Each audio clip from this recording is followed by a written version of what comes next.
Good morning and welcome to DC Coast to Coast, Boom Chang Records, Cooking in the Kitchen. Today I have a very special guest, and I always call them special guests, but this one is very special to us. He's our first international act.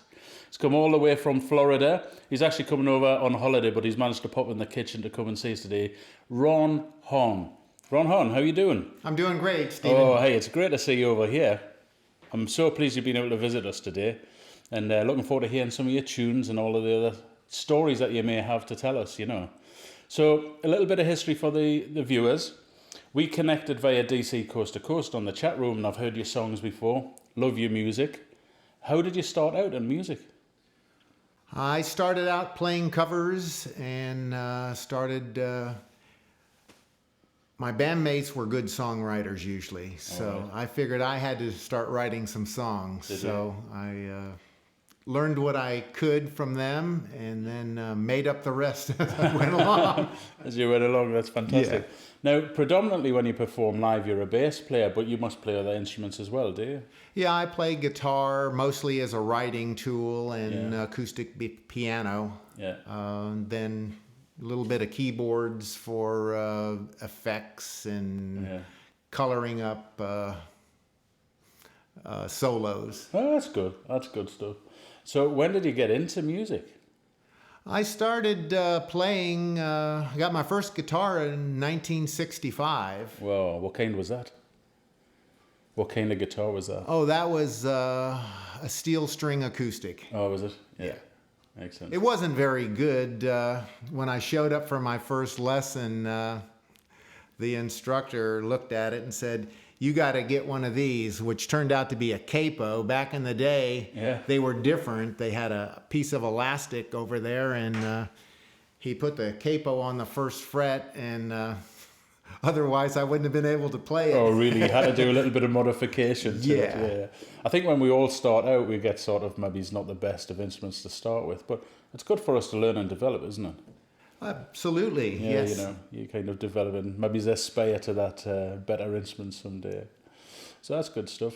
So you've had a bit of an interesting time, right? Yeah, I mean, you don't just do music. You were telling me earlier you fly, you work for Boeing. I mean, that's quite interesting. Well, once upon a time I did all those things, but I haven't flown in about 12 years. Right. And of course, when I moved back to Florida in 1990, the Boeing job had to go too.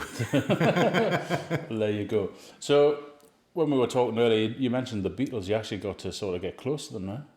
Yeah, I was one of the lucky ones. When I was living in New Orleans, the neighbor lady worked out at the hotel where they were staying. Uh-huh.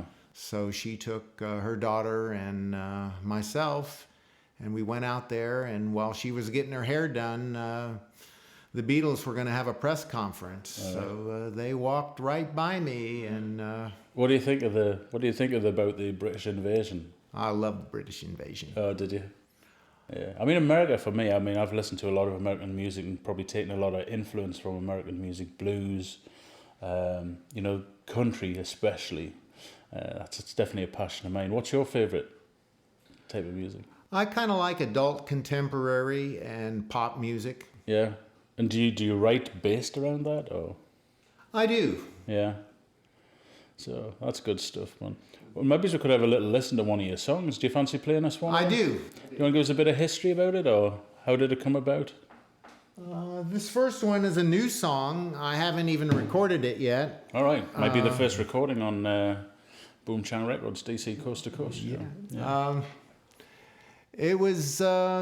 I was thinking I was lost and I need to get it together, so I threw this together. Good stuff, man. So it's called This I Know. Oh, great. Look forward to hearing it. Okay.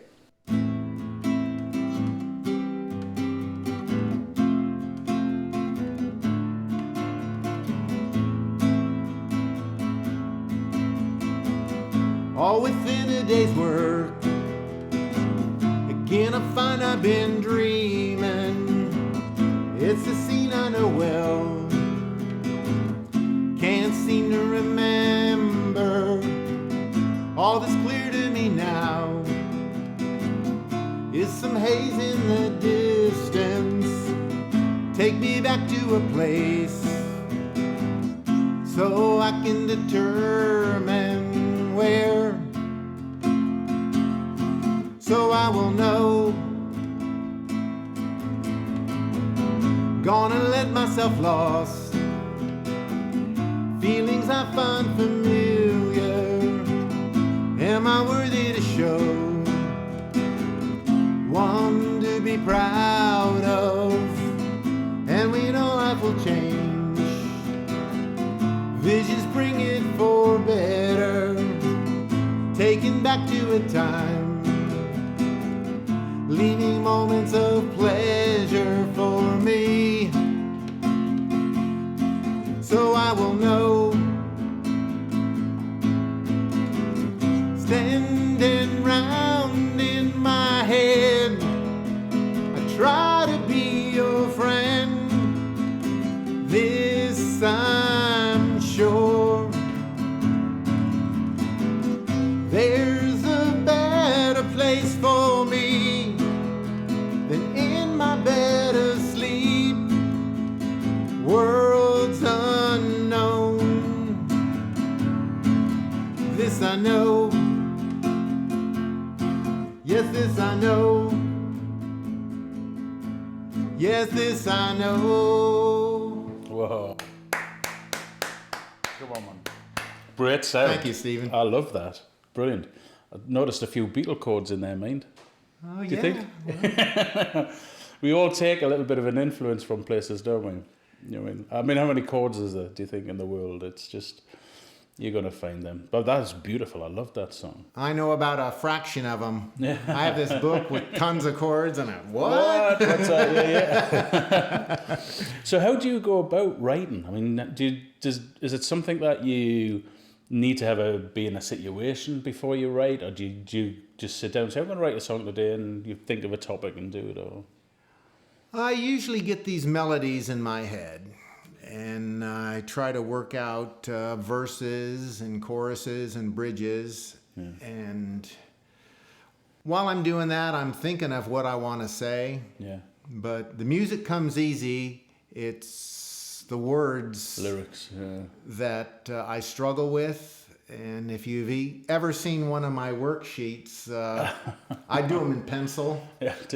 And almost at some point, every word is changed from the time I start. Oh, right.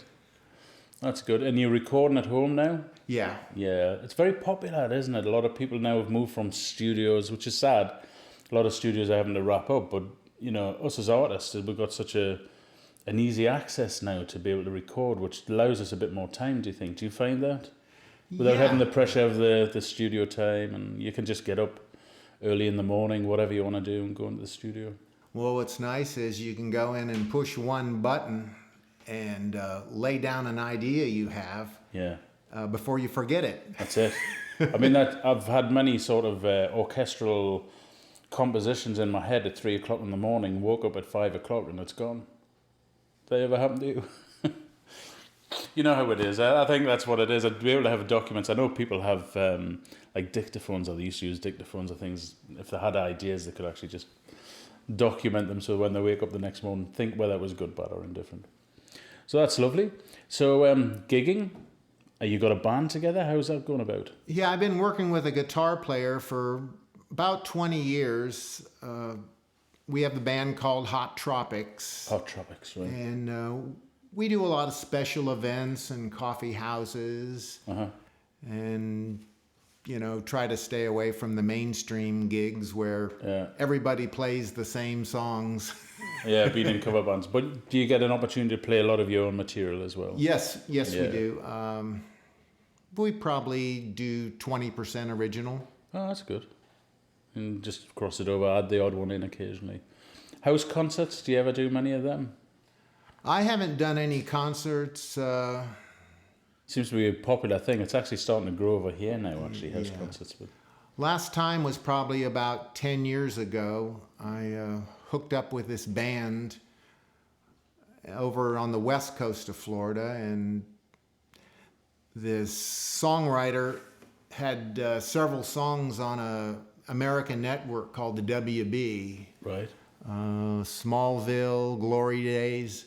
So I figured, yeah, I'm not going to pass up a chance. I'm going to go join that band as a bass player, and Yeah. even if I have to drive a lot, you know, Sure. this could be it.